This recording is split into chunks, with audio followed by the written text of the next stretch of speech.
What's good, y'all? After the Raptors traded OG Anunoby, it was pretty much a given that Pascal Siakam was going to be next on the chopping block for Toronto, and now reports are coming out that they are ramping up those trade talks for Pascal, and you guys seem to really enjoy when I made up some mock trades for Lauri Markkanen, so I figured in this video, let's go over some mock trades for where Pascal Siakam might be traded. I know there's a bunch of different teams that have Pascal on their radar right now and kind of just feeling out what it would be like to trade for him, but I had to just pick 3 teams to go over and make up some trades. Before we get into it, I do want to remind you guys to leave a like on this video and to subscribe to the channel if you already haven't. I'm going to be dropping a whole bunch of great NBA content throughout the whole season. You do not want to miss out, so make sure you hit that subscribe button. Let's take a look at the first trade. In this first trade, we see Pascal Siakam going down to the Bay Area to play with the Golden State Warriors in exchange for Jonathan Kuminga, Chris Paul, 2 lightly protected first-round picks, and 2 second-round picks from the Atlanta Hawks. I think the Warriors are the team that makes the most sense for Pascal because, first off, I feel like there's just been rumors about him going to the Warriors for pretty much the entire season at this point. And then now with the reports coming out that the front office are really going to be committing to the core of Steph, Clay, and Dre, really trying to squeeze out the last few contending years that they have with this group. And the fact that they're sitting at the 12th seed right now, that's obviously not the best place to be when you're trying to contend. So it kind of makes sense why they would just want to swing for the fences, bring in Pascal, and just kind of set this as like the last dance or like the final, roster to really try to win a championship. And with the Warriors bringing in Pascal in this deal, they're adding a all-star caliber player, which should really help bring some consistency on the offensive side for the Warriors.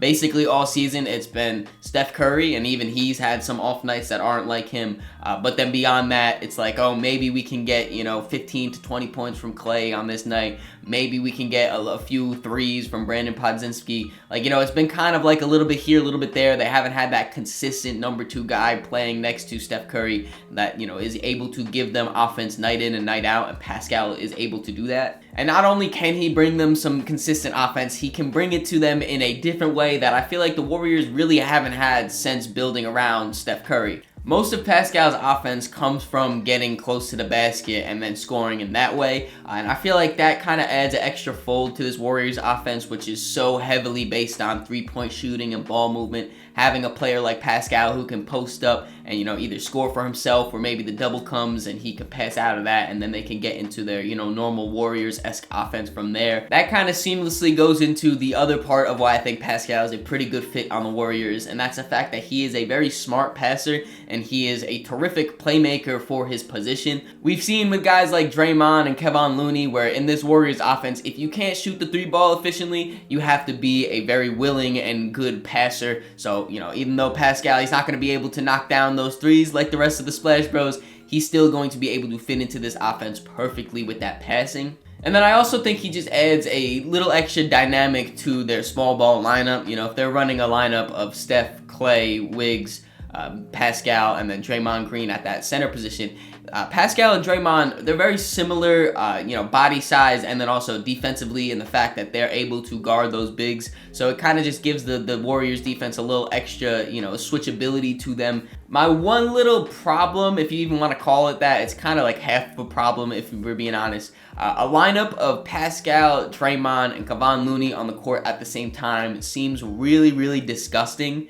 But in that same facet, when you have those 3 guys out, you're more than likely going to be having Steph and Clay on the court as well. So, hopefully Steph and Clay's shooting kind of balances out the non-shooters of Pascal, Draymond, and Kevon Looney. Even though Draymond, he has been shooting the ball very well. I don't know, it's just a little weird of a lineup for me. And looking at it from the Raptors' perspective, in this trade they get Chris Paul, which I would assume if they got him, they would just waive him and allow him to sign to any other team, probably the Lakers, but just kind of let him do his own thing after that.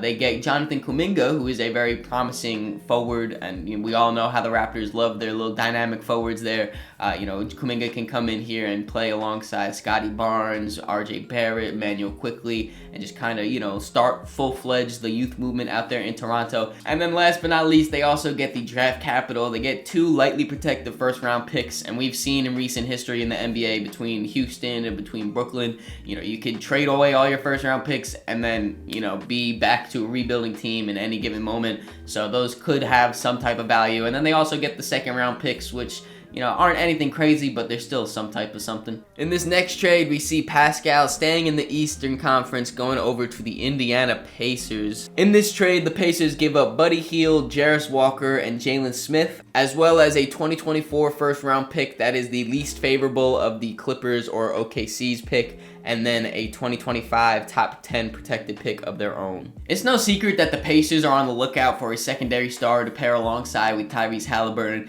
Just someone to kind of take off that pressure from him from having to create damn near the whole offense all game. He also fits a position of need of the power forward position for Indiana. More recently, the Pacers have tried to go towards Jalen Smith to be the starting power forward.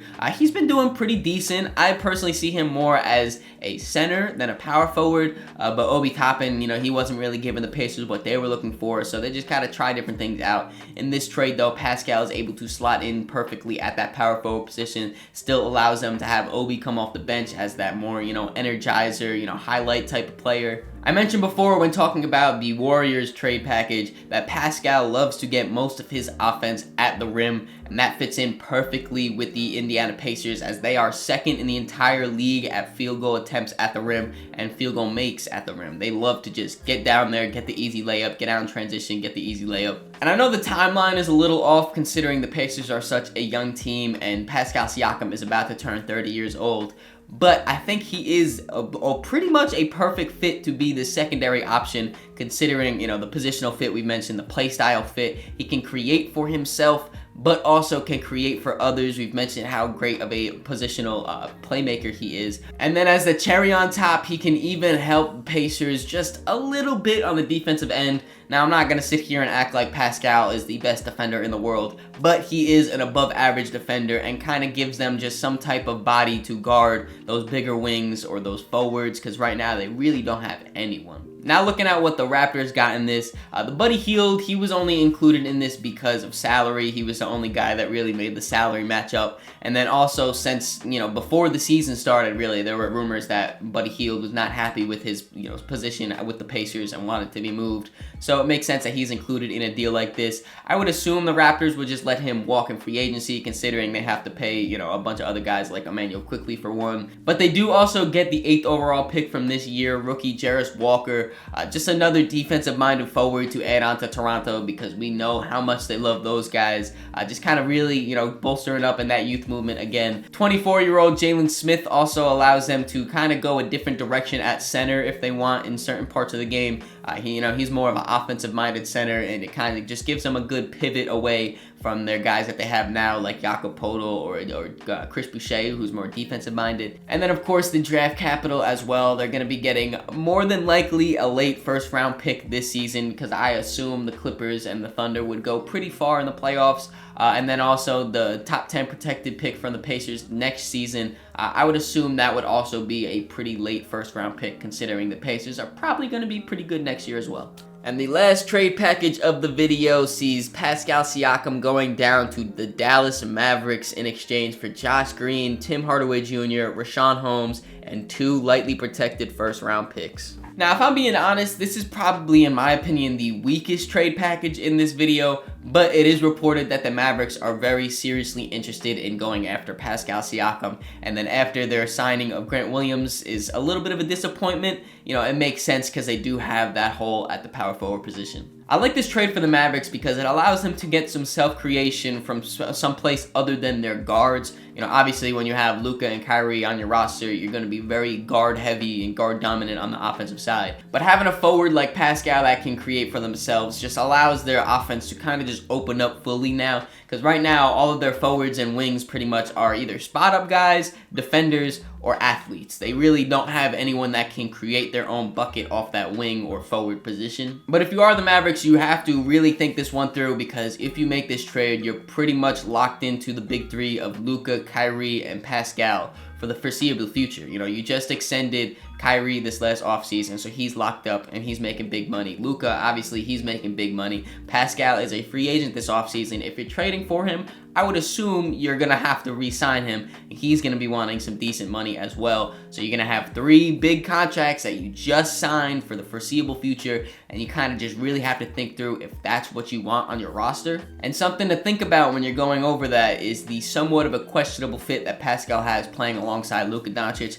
just because he's not a great catch and shoot shooter, not even a great three-point shooter in total. But I feel like when you play with Luka Doncic, you need to be able to knock down a three-point shot, especially off the catch. Pascal, like I said, not really the best at that. And then also, Pascal is at his best mostly when he has the ball in his hands. And that's the same thing with Luka Doncic. Luka, you know, if he doesn't have the ball in his hands, I don't want to say he's ineffective, but, you know, Luka with the ball in his hands is up here. Luka without the ball in his hands is like down here. Regardless, though, it is 100% a upgrade in talent for the Dallas Mavericks if they were to do a deal like this, and it helps them just kind of bolster up their roster in this heavily contested Western Conference. And like I said when I first brought up this trade package, I do think this is probably the weakest in the video. But, you know, for the Raptors' perspective, Richaun Holmes is just salary filler. He's going to be an expiring contract next year, so maybe you could do something with that.